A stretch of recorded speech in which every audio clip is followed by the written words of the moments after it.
هاي أصحابتي كلهم وعن ما أنتوا waxaan doonaynaa halka inaan ka bilowno daraamo cusub oo lagu magacaabo Life Scout. Haddaba muuqaalkan inta gudaha u gelin waxaan ka codsanayaa asxaabta inaad like dhac ku siisaan muuqaalka.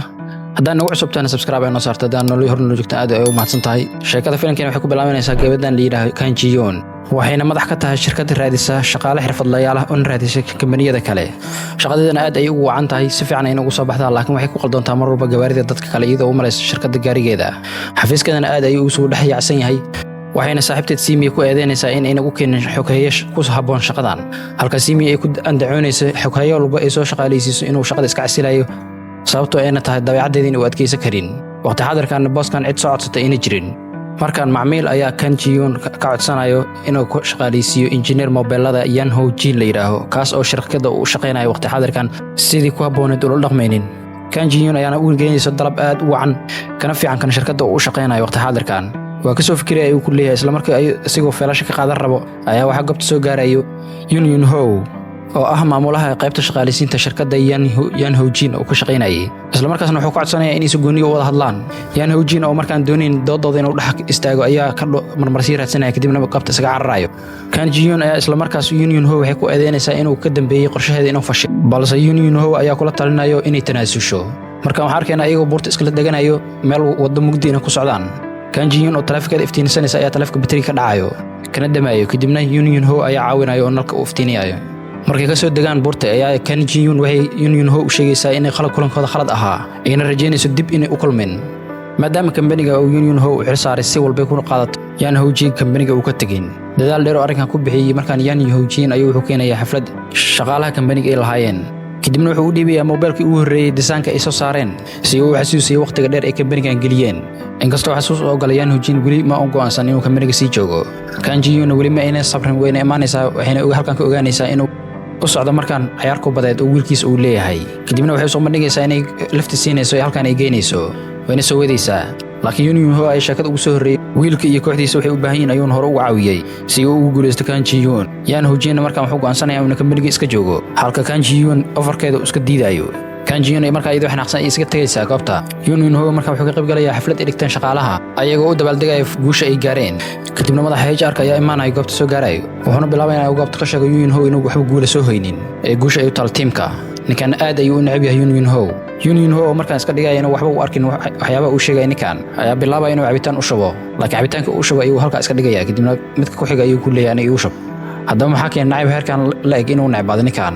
Yun Ho. su'aalahaas ay isweydiinayaan shaqaalihii cabaar kadib mid ka mid ayaa sheekada ka sheekeynaya wuxuuna sheegayaa hal sano ka hor in Yun Ho iyo ninkan ay project fiican ay heleen kaasoo haddii ay ku guuleystaan madaxa shirkadda ay ku noqon kareen. laakiin si lama filaan ayaa Yun Ho iskuulka gabadhiisa ay dhigatay laga soo wacayaa waxaana loo sheegayaa gabadhiisa dhibaato ay qabto maadaama asaga iyo xaaskiisa ay kala tageen. sawirrada farshaxankana keliya ay sawirayso black and white lagana cabsi qaba haddii ay sidaan kusii socoteen oo autism ku dhaco. waxaa kaloo loo sheegayaa inuu hadalkeeda aad u yaraaday cidna ay la hadlin maadaama kaligiisa cunugta la nool yahay ayaa si fasax waalidnimo ay shirkadda ka codsanayaa taasoo aad ugu careysiinaysa booskiisa maadaama uu doonayay mashruuca inay ku guuleystaan kadibna la dalacsiiyo. wuxuuna ka codsanayaa fasax inuu dib u dhigto kadib markay ku guuleystaan mashruucan uu kadib fasax u qaato. laakiin Yun Ho gabadhiisa aad u walwalsan ayaa ka diidaytaa kadibna fasaxiisa ayuu qaadanayaa muddo kadib ayuuna shaqada ku soo laabanayaa isla markaasna booskiisa ayaa ku bilaabayo cadaadis dheeraad ah si uu u aarsado wuxuu ku sameeyey oona ah mashruuci dadkiis looga guuleystay. kadibna wuxuu bilaabayaa inuu u dhiibo shaqooyin loogu talagalay shaqaalaha hooseeyo macnaha shaqaalaha tababarka ku jira oona ah xafiiska shirka lagu qabanayo inuu geeyo biyaha iyo waxyaabahaas loo baahan yahay asaasiga ah. howlahaas dhan markuu soo qabto wuxuu doonayaa markaan inuu soo jeediyo presentation laakiin booskiisa ayaa u diidaya inuu soo jeediyo isla markaasna goobta ayuu isaga tegaya wuxuuna ka tegayaa presentationka uu soo diyaariyey. Yun Ho markaan dulqaadka ayaa ka dhammaaday wuxuuna go'aansaday inuu iscasilo laakiin saaxiibkiisa ayaa xasuusinaya mas'uuliyadda saaran iyo qarashaadka loo baahan maadaama gabadhiisa oo xanuunsan ay joogto. isla markaasna wuxuu go'aansanaya inuu iska joogo laakiin booskiisa ayaa mid aan quusanayn asagoo xanaaqsan ayuuna shaqaalaha hortooda wuxuu u eedeynayaa in Yan Ho Jin iyo asaga kambaniga ay khayaaneen. Yan Ho Jin kambaniga uu ka tagay asigoo hore u qaatay dokumentiyo saraha kambaniga ay ku qoran yihiin. Yun Ho isla markaas wuxuu bilaabayaa Yan Ho Jin inuu waco laakiin markuu heli waayo isla markaas wuxuu aadayaa kambaniga Kan Ji Yoon. isla markuu gaariga baakimo ayaa Kan Ji Yoon markale iyadoo gaarigeeda isku qaldaysa ay gaarigiisa soo galaysaa isla markay ogaato inay qaldoontan gaariga ayay ka baxaysaa. Yun Ho caraysan ayaa ka soo daba cararayo kadibna wuxuu u sheegayaa inay wanaagsaneen qaabka khiyaanada leh ee Yan Ho Jin kambanigeeda ugu soo wareegtay kambanigeedana u keensatay. asagoo wax hubsan ayuu ku eedeynaya ayadoo yaban ayaa isla markii message u soo dhacayo Yan Ho-jin ayaana u sheegay inuu albaarka joogo wadankan isaga dhoofi rabo isla markaasna albaarka ayuu cararaya Yoon Ho asagoo wax raali gelin siin Kang Ji-yoon Yan Ho-jin ayaan u sheegay inuu company kala shaqo ka helo markaan wuxuu kale la socodsiinaya in company-ga mar hore ay u diideen inuu isticmaali karo dokumentiyada muhiimka sanadahan dhanba inay xayirayeen ayagoo ka cabsanaya inuu company kale u shaqeeyo maadaama wax qiimo agtooda aan ka lahayn lacagna aan doonayo company kale inaan u shaqeeyo go'aansaday ku leeyahay boosaska company-ga xaggooda waxaan ka nahnay shaqaal ayaan ka nahnay ku leeyahay Yoon Ho ayaan raali gelinayo asigoo ka warqabin arrinta uu ku dhex jiray Yan Ho-jin iyo dhibaatada uu kala kulmay company-ga markayna isticmaalaan ay dantooda ugu gaaraan wana iskeen tuurayaan ay ku leeyahay Yoon Ho isla markaas ninka la shaqeynayo saaxiibkiisa ayaa soo wacay wuxuu u sheegayaa alaabihiisa dhan qolada baaritaanka inay qaateen laguna eedeynayo company-ga inuu khiyaamay shaqadan sidaas ayaa looga ceerinayaa dhan kale waxaa arkaynaa Kang Ji-yoon oo xafiiska ku soo hayso saaxiibteed ayaan isla markaas isbitaal u soo qaadayso dhakhtaradda ayaan u sheegayso in maskaxda dhibaato ka gaartay maadaama stresska shaqada uu ku batay shaqada xad dhaaf ayna shaqaysay waxayna kula talinaysaa inay shaqada iska yareyso maskaxda ay dejiso si uu stresska ugu yaraado wax nafsadeeda jeceshan ay samayso kadibna waxay dooranaysaa inay buugaagta akhriso saaxiibteed Sammy halka waxay ka xaqsanaysaa in loo baahan yahay xog haye gabadha la shaqeeyo shaqada culeyskeedana ka yareeyo maalintii xigtay Kang Ji-yoon wiishka ay wax ku arkaysaa Yoon Ho ayadoo isweydiinayso wuxuu halkan ka soo doonay halka Yoon Ho markuu arkana iska qarinayo laakiin la yaab waxay ku sanaqanaysaa markay aragto inuu company-ga u soo raaco isla xafiiskeedana uu imaaday saaxiibteed Sammy ayaana u shaqaaleysiisay ninkan inuu xog haye u noqdo gabadhan sanadkii tagay Yoon Ho gabadhiisa si wacan ayuu u garab istaagay kadibna xaaladeeda way ka soo raysay dhaqaatiirtana markaan waxay u sheegeen gabadha inay ka wanaagsan tahay sidii hore waxna uu ka walwalin ee xaaladeeda ay soo hagaagayso arrintaa daraaddeed ayuu xaflad u samaystay Yoon Ho kadibna asxaabtiisa ayuu ku casuumay asxaabtiisana waxaa ka mid ahaa Sammy iyo ninkeeda Sammy iyo ninkeeda intay xafladda u sii socdeen ayuu dhex wuxuu ugu codsanayaa in Yoon Ho company-geeda shaqo u raadiso Sammyna hadalkaas way ka dhad adeegaysaa maadaama ninkan shaqada laga soo cayriyay company-giisa hore soo cayriyeen haddii kiiskiisa dib loo baaran arrintaas ay soo bixi doonto laakiin gurigiis markii soo gaartay ayuu arkaysaa qaabka u wanaagsan oo gurigiis u hagaagsan yahay iyo sida uu u xaliyay markii gabadhiisa meel wax ku daadisay halka ayana ka xaqiiqsanaysaa xukunimada inay cid kale u habbooneen ninkan aad ayana uga heshay sida fudud oo barbalamada u xalinayo sidaas ayana shaqada ugu soo bandhigtay iyadoo saacado kooban inuu shaqeynaa u sheegtay qolkiiba 50 mushaarkiisa kor loo qaadayo Yoon Ho maadaama uu lacagta u baahan yahay isla markaas uu ka aqbalay Kang Ji-yoon arkaan markii aad igu dhagay adeegaysaa maadaama ninkan xifaaltan uu hore u soo dhaxmaray in aad u doondoonaysa inay shaqaaleysiisana asiga dartiisa ugu hooyisay halka Sammy arrintaas darteed ninkan ku sii amaanaysay ku leedahay waa nin hawshu gacan u qaado ku soo guuleysanayo waxayna tusinaysaa CV-giisa shaqada qof sidaa dhamtaalantii u lehna weligaa dambe arkimaysid ay ku leedahay Kang Ji-yoon mararka qaar sida isku dhaxyaado koobaha xataa ma heli karto meel email yaliin marka ayadoo xafiiska ka raadinayso ayaa Yoon Ho si fudud ugu soo qabanayo ayadoo la hadlinayay xafiiska ka cararaysa sidoo kale Sammy iyo Yoon Ho ayay baraysaa shaqaalaha dham waxayna ku dhahaysaa xogayaha cusub waaye ee salaama si wacan ay inuu soo dhaweynayaan dhanka kale Kang Ji-yoon waxay la kulmaysaa macmiil doonaysa inay dabaqa ugu dheer magaalada dhisto waxayna ka doonaysaa naqshadeeyo mashruucan ugu fiican haddii arrinka ku guuleysatana waxay u ballan qaadaysaa inay tiimka kala dham iyadii soo diyaari doonto oo company-gooda la sii doono kadibna Kang Ji-yoon waxay ballan ku qaadaysaa inay soo heli doonto arrinkan ku soo guuleysan doonto kulanka macmiilka markuu soo dhamaado waxay la kulmaysaa naag company kale ka socoto oo dagaal hore ka dhaxeeya labadooda jawiga ayana ka qasaysaa iyadoo aad u xanaaqsan in xafiis ku soo laabanaysa Yoon Ho ayaana salaamayo iyadoo waxba dhihin oo xanaaqsan ay agtiisa maraysaa Sammy arrinka soo dhacay u jeeday ayaa waxay u imaanaysaa Yoon Ho kadibna waxay u keenaysaa feelash dhammaan kalaaniyada loo baahan yahay waxay kale u sheegaysaa waxyaabaha loo baahan yahay inuu iska ilaaliyo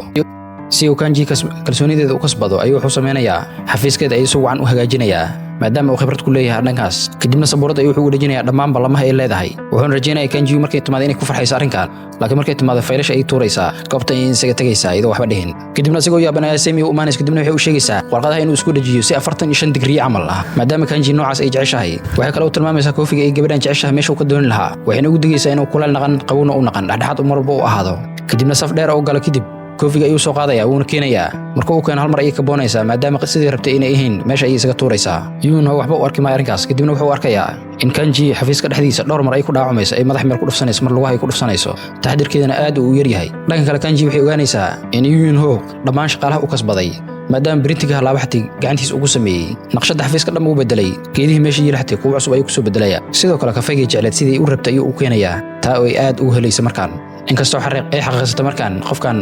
qof aan la dhayalsan karin inuu yahay laakiin weli waa is adkaynaysaa oo cadaadiska ayay ku sii wadaysaa mar ay faylal qaanada ka raadinaysay ayaa iyadoo soo istaagaysa waxay ku suganaysaa madaxa inay ku dhufsato meeshii laakiin waxay arkaysaa Yoon Ho oo gacanta u dhigayo meesha kadibna aad ay isugu dhawaanayaan wana isfiirinayaan Yoon Ho ayaana faylka siinaya kadibna wuxuu u sheegayaa inay weydiiso kadib wax ay laala waxay u baahan tahay asiga inuu u keeni doono kadibna Kang Ji ayaa u jawaabayso inayna ka doonayn inuu qanciyo maadaama xogayaha ay doonayso inuu u shaqeeyo ay waajib tahay inuu ku xushmeynayo xirfadda ay leedahay maadaama Yoon Ho hadda ka hor uu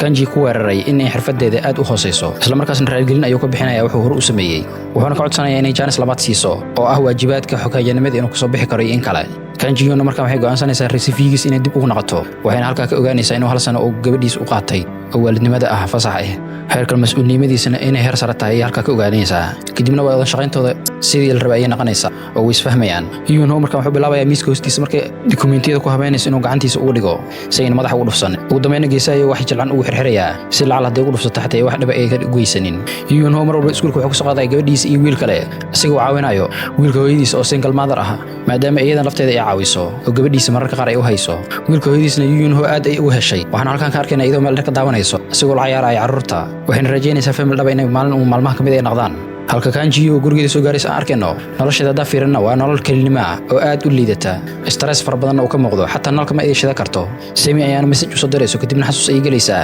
aabaheed oo macsalaameynaayo kadibna galay guri dab ku socdo si uu u badbaadiyo dad kale oo meesha ku jiro waxaan halkaan ka ogaanaynaa dabkaas inuu ku dhinto aabaheed waxaan arkaynaa markaan kanji wadada iska maraysa kadibna Fiora ayaa gacanta ku soo dhacayo waxayna halkaa ka soo xasuusanaysaa aabaheed waqtigooda dhintay in la joogo Semi iyo Yoon waxay ka codsanaysaa inuu kanji maanta cunto soo siiyo maadaama ay taqaano maalinta camal inay waxba cunin kadibna maqaxay ayuu geynayaa